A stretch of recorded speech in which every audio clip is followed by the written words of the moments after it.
It's been a minute. How are you? Let's have a little end of the year book chat. I read over 50 books this year, which is half of my previous reading challenge. I read over 100 books in 2022. 2023 was a very different year, but I have some favorites that I want to share with you. So grab your favorite drink. Let's get started. By the way, this is less than $5. This is a venti, and it says it's only about 10 calories. So if you want to hear my new favorite Starbucks drink, it's kind of like a little hack. Let me know in the comments down below and I'll give you the what to order. All right, so let's get started. All right, so welcome back. This is going to be just a brief little video, and I share with you some of my favorite books that I read in 2023. Like I said, the previous year I read more. I started working from home remotely back in June, and so a full-time job that I really want to just give my all to, and I've seen the payoff with that. I'm really enjoying it, and still homeschooling and balancing it all. There hasn't been as much time for reading, but it still is my favorite pastime and hobby. Recently, I also joined a book club here that meets about once a month, and we meet somewhere and all bring our books and read. And so it's been a different literary journey this year, but I'm enjoying it nonetheless. So I want to share with you some of my favorites. I got my Goodreads account pulled up here, and I'll leave a link down below if you want to follow me there. Okay, I would say let's start off with my favorite book this year, and it is a quick little book. It's called Feel the Fear and Do It Anyway. This is by Susan Jeffers, and this book was just kind of one of those life-changing books that changes the way you see everything. There's no win or lose scenario when you see everything as win-win. It really takes away that analysis paralysis or the doubts and struggling. And so whatever situation that you can think of, ultimately, if you have a fear, it's a self-esteem issue and thinking that you won't be able to handle it or you're not enough or etc.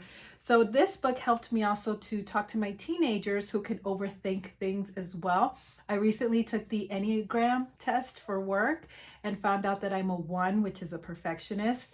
Not a big shocker there, but I like to think of myself as a recovering perfectionist, and there's a lot that I really like about myself. But yes, I'm not perfect. There are some things that I'm aware of now, and I have new intentions, and I know my action plan, and so I can see which one of my kids kind of has maybe adopted that from me as well, unintentionally, and can overthink things and be hard on themselves, be a bit of a perfectionist. So reading this book, I was able to explain to them in a way that they could understand, to not look at things as, well, what if this or what if that, or stressing out about it or doubting yourself or anything like that. Just showing them how to look at every decision as a win-win. Why? And I feel like I'm rambling, but anyhow, this is such a great book. I highly recommend. I learned about it from Anna Bay. If you follow her channel here on YouTube, a while back, I had taken her academy, like Elite Woman Academy thing, and that's a book she recommended. Anytime that I hear somebody that I look up to in whatever, capacity of life, anything that I admire that they do doesn't mean I agree with everything, right? If they recommend a book, I'm going to read it. So that was that one. Okay, cooking, salt, fat, acid, heat. I read recently Reader magazine, which is Barnes and Noble magazine, I think. And they have essays, and somebody wrote about this book, how it was life-changing for them. And I agree, I read it. It really taught me how to cook. It wasn't just a cookbook that gave great recipes, but actually the science behind all of it. How to properly salt things in the time frame, and cooking with fat and heat and acid, all of it. Such a great book. I really recommend it. Okay, I read a lot of writing books because I write for work. So everything from On Writing Well, Keys to Great Writing, just a lot of books in general when it comes to that.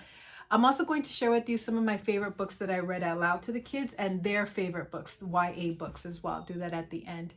I love the ruthless elimination of hurry. That was a great one.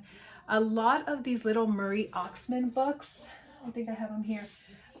Great author, How to Tune Up Your Life, How to Read People Like a Book. But I found more on Amazon.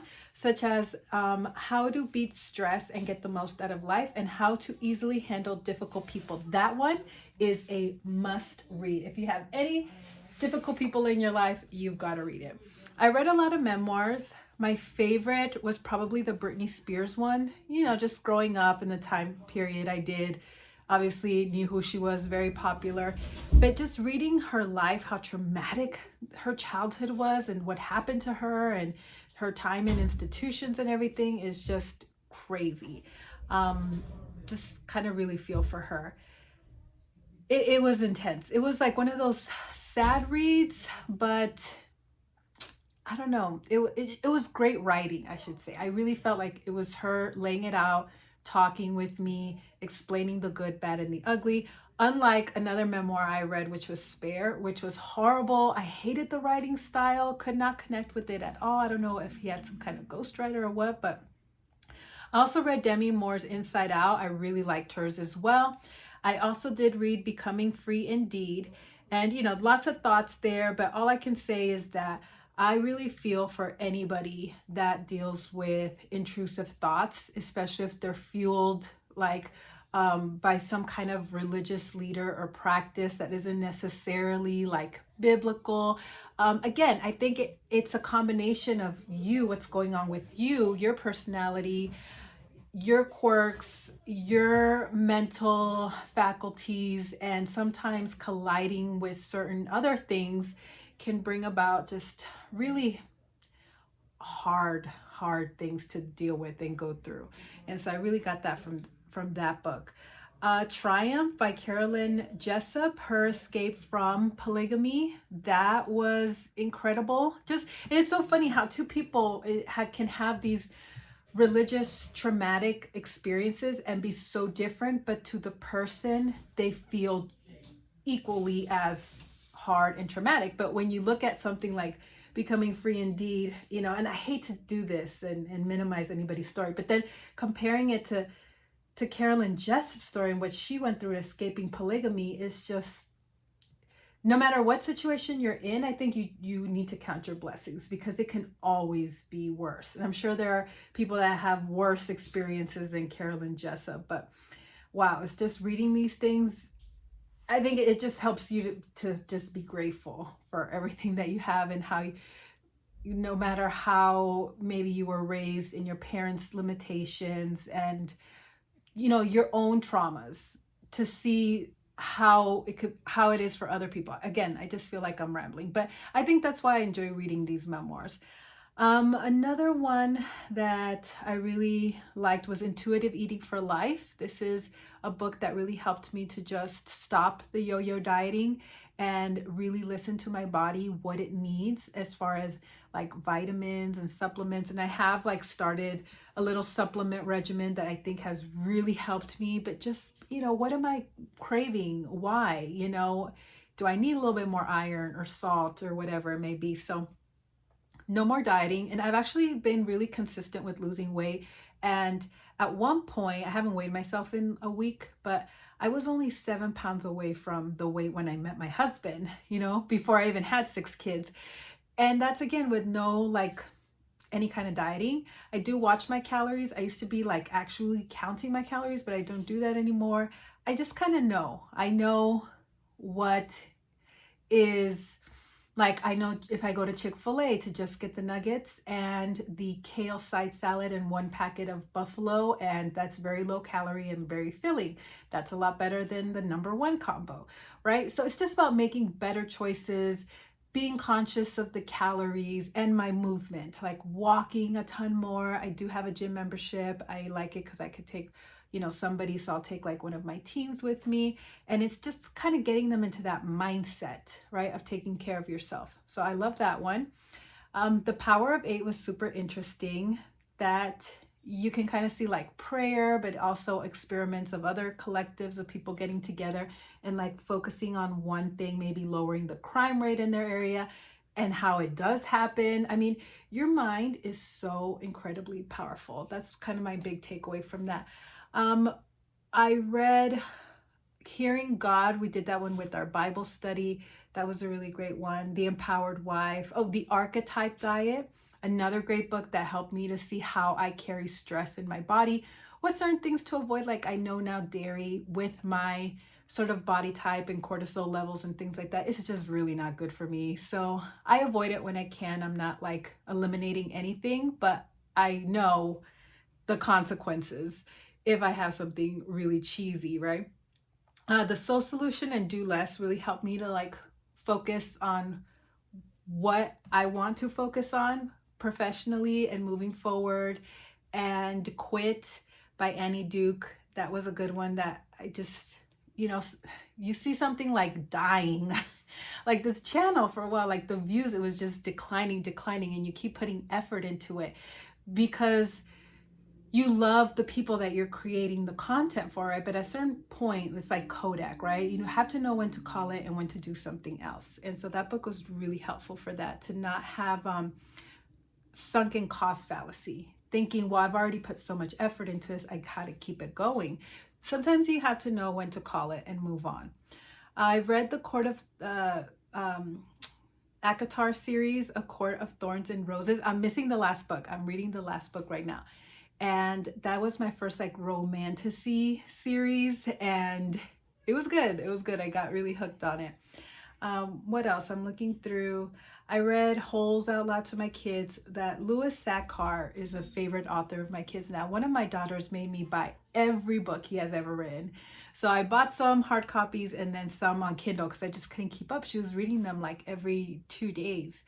The Giver, that was really interesting. We had a whole like interpretation of the ending of that, and then my friend read the sequel and said like, that's not the ending that you think it was. So now I got to read all of them. Let's see, what else? The Rules for Marriage. I really like that one because back in the day, like the rules book, that was all the hype. That was great. And they have redone it for like the modern age, which I appreciated. And I teach my girls this, like, don't get into these long texting conversations. It should be like in and out, don't reply right away, right? Like all of that. Okay, I'm back to finish up this video. So I also read Outlander, the first one. I don't remember if I finished the second one. That was my first like, no, I've done a lot of historical fiction in the past, but that was like the first Scottish Highlands and intro to the whole Jamie Clare world. That was really good. I also read, we have a church library and there's a lot of great books. So I read a lot there, like The God Makers Part 2, 5 Habits of a Woman Who Doesn't Quit. What else? There were some other ones too. I can't find them now. Oh, here's a great one. Your Mind Can Heal You. This is by Frederick, I'm pulling it up right now. Frederick W. Bales. This is a very old book and it's amazing. I'm just going to say that. Just how your thoughts affect your health and how your mind can heal you. And it's funny because every time I go to the dentist, I bring tons of books with me. I consider it like my spa day. And so that my dentist, very nice man, he always is like comment on what I'm reading. He gives me his book recommendations too. And that's why I'm reading Les Mis right now, which is, by the way, our current book pick of our Amazon book club. So I'll leave a link down below if you want to join us. So he told me I need to read that. And he saw that I was reading this book. He said, what are you reading? I said, Your Mind Can Heal You. And he says, I absolutely believe that. And so he was looking at the contents and he said he was going to get it. It's a really great book. Highly recommend for anybody who deals with any sort of chronic health issues to read Your Mind Can Heal You. And there was a lot of like scripture in that one too, which is always interesting. I like it when books do that. Okay, so that is sort of the highlights of my reading challenge. Next year, I kind of want to go back to 100 books, but maybe I'll go in the middle, like 75 books maybe will be my next year's challenge.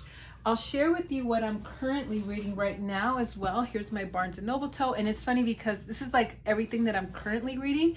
And I just keep taking it upstairs, downstairs, because I like to read before bed. And I like to read downstairs when I have some downtime. But I wanted to share with you some of my kids' favorite books. I told you Louis Sachar, that's a favorite with the kids, everything by that author.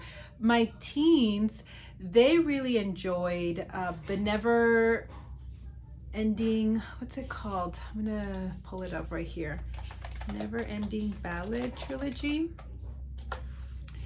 by Stephanie Garber, who also wrote Caraval. So it's a trilogy now. The third book came out.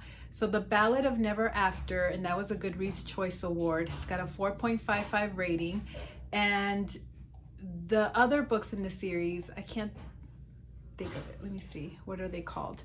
As soon as we pre-ordered the third book, as soon as it came out, she had to read it. Once Upon a Broken Heart. Okay, that's number 1.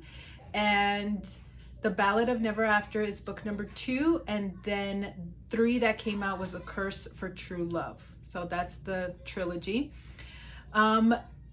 That was her favorite of the year. She also really loved Better Than the Movies by Lynn Painter, which is a fun little YA romance. That's Haley Pham's favorite book. She always talks about it. I like to follow her for YA recommendations. And my other daughter, she's got, it's so funny how they have very different tastes. One is more like the whole romantasy kind of thing, fairy world, stuff like that. And then the other one is more like mystery thriller. So one of her favorites was One of Us Is Lying. And there's like another book in that series as well, but she loved One of Us Is Lying. And she also is reading Legends right now, and she really likes that one. So those are some of their favorites. And then I'll just end this video with what I'm reading right now, what's in here. Okay, Daisy Jones and the Six. I think this has been out for a couple years, but a lot of people are not such a fan of it because it's written like in an interview dialogue style, which kind of was the turnoff for me as well when I first got it. But then I watched the series on Amazon Prime. They did a fantastic job with the series. It's sort of patterned off after like a 70s band like Fleetwood Mac. I think that's who it's kind of parallel to. And they did such a great job of creating new music, because obviously they couldn't use anybody else's music. So, but to sound like a band in the 70s, which they did an amazing job. So I really enjoyed that series. I had to get one like cheesy holiday romance one, but I'm having a hard time. A Season for Second Chances. I will say this year I read a lot more nonfiction. Every time I tried to read a fiction book, and I tried during the summertime, especially Emily Henry books and stuff like that, I just couldn't get into them. I just kept DNFing them. I don't know. I just couldn't get into a lot of, then ACOTAR came, and that was the first like fiction series that I could really lose myself into. So I'm hoping that I could get back into it. I'm reading The Elements of Style. I recommended this book so long ago here on this channel as like a great little guide to read. Of course, and I even tried to rewrite this with modern examples. So I don't know, I'm working on it, but it's an oldie but goodie. But I do think there are better books out there today. Learn to Play Bridge Like a Boss. I bought this on Black Friday because we have a whole closet full of board games and I love them, but sometimes I get overwhelmed with all the rules and how complicated they could be. So I just want to learn a couple of card games that you could just, you know, bring on a trip, just a couple decks of cards and just have a lot of fun with them. So I'm kind of going back to chess and card games. And so I really want to learn bridge. I also really want to learn Mahjong this year too. There's some groups and meetups and library stuff here, so I want to get more involved with that. This is what I'm reading every day. Is the Grammar Daily. 365 quick tips for successful writing from Grammar Girl. This is one that I would recommend for students, the ultimate writing guide for students. And then just, you know, me being a writer now, like this is my little tidbit every day. Also, the Level Up Your Mental Toughness Boot Camp. It's got 100 exercises to boost your resilience, determination, and grit. This is a great one. The Power of Your Subconscious Mind by Joseph Murphy. This is an oldie but goodie. It's an old classic, kind of like a reprint. But again, kind of with the whole, like your thoughts really shape your life. It's really good. Marketing, artificial intelligence, AI, marketing, and the future of business. I use AI every single day.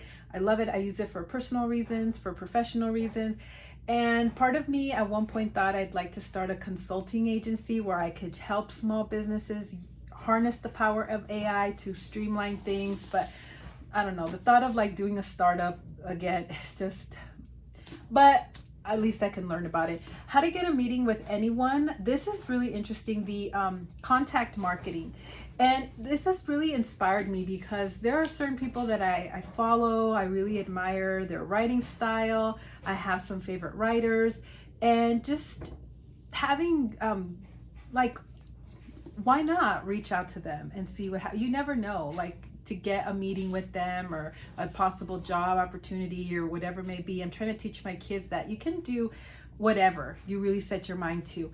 And this book is all about you can get a meeting with anybody that you set your mind to. So I have a favorite writer at the Morning Brew. I read a ton of newsletters every day. One of my favorites is the Morning Brew. And so I reached out to the writer on LinkedIn, and it was so cool to hear back from them. So I like that book for that reason. And of course, I'm reading the last book of ACOTAR. These are big books. This is A Court of Silver Flames.